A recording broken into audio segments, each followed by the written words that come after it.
G'day. I'm back this week to talk about the amazing and pretty incredible fact that Christmas will be on us in no time. It's 15 weeks away at this stage, and Christmas is a wonderful time in Australia, particularly as we have, summer at that Christmas break. It is a pretty special time. However, it does cause a lot of disruption for business and in particular small business, which is obviously my main concern. With Christmas coinciding with our summertime, it usually means that there's a 3 to 4 week shutdown or at least slowdown. We get staff taking annual leave, sometimes extended periods. That's the large holiday for school-aged children. We no doubt and always see a bit of a slowdown in communications and action from suppliers and clientele. We always see at that time of year that there is a much reduced cash flow throughput through the business, and that can cause quite significant problems for all SMEs. Overall, I suppose, as wonderful as Christmas in Australia is, for SME owners, it can be quite a disruptive and sometimes stressful time if we don't take the appropriate measures prior to that Christmas break. I guess we need to then consider, what do we do to alleviate some of this pressure, alleviate some of this stress? And as we would expect, there's nothing too mind-blowing about it. It really comes down to a bit of planning, a bit of foresight, and taking action now and not waiting till we get right up towards Christmas or into the new year and find ourselves short of work, short of money, short of things for our staff to do. We really want to work on that now. So let's think about that, I suppose. And the first thing to do, I suppose, is make sure that as we roll through to the second half of November and through December, throughout December, look to make sure and see if at all possible that you can tee up work and workflow for that January period. So as soon as your staff get back from their break, there is some work to get on with. One of the key things as well, obviously for SMEs, is that cash flow piece. And what I'd be doing is then breaking it down and considering the fact that we've probably got 3 to 4 weeks off work where there's not a lot of productivity happening. We've got wages that have got to be paid. The overhead expenses, of course, just continue. So let's call it a month there in terms of shutdown. Then we add another month before our sales and debtors convert to cash at bank.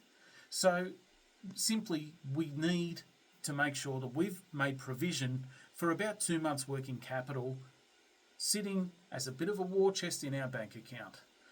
So at this point in time, there's 15 weeks to go. Again, this is frightening, but 15 weeks to go.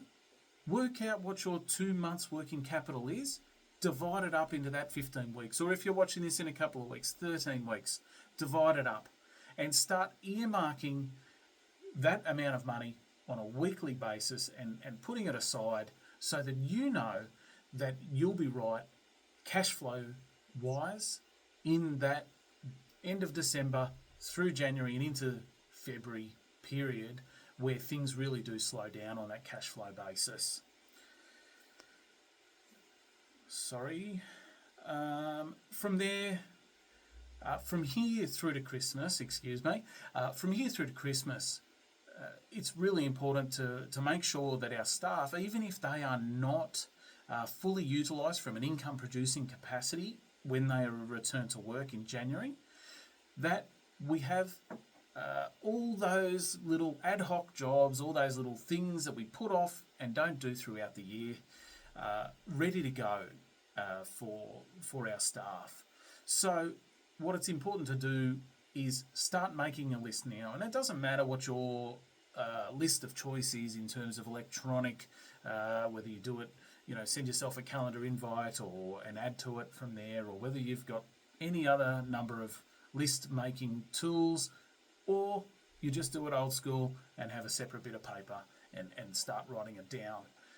But start doing that now, because come return to work in January next year, it is near impossible for us to sit down and remember all those little bits and pieces that are required doing. So start making that list now. Those are things like, updating checklists and procedures. We might want to revisit some of those checklists and procedures. We might want to revisit some of our email templates, our letter templates, all sorts of things like that. There might need to be a bit of a general tidy up in the factory, warehouse, office, retail space, whatever you deal with there. But just start making that list now, and try and identify which staff member or members are appropriate to undertake that task. Again, this will mean that come the new year, you don't have to scramble and think, what were all those things, all those little jobs that I thought of over the last few months, and now I've got to try and just off the top of my head come up with them. It's going to be impossible. Start that now. As I say, guys, Christmas will be on us in no time at all, and a little planning will help you as an SME owner have a bit less stress over that summer break. We all deserve a good break, particularly the SME owners. They need it. Recharge the batteries, and by having workflow, cash flow, and all those little non-income producing items ready to go for the new year, will just alleviate that stress. So when you shut the doors on Christmas Eve or whatever it is, you can go and have a break and really put your feet up and enjoy that Australian summer like everyone else gets to do. I'm TC, and that's my 2 cents.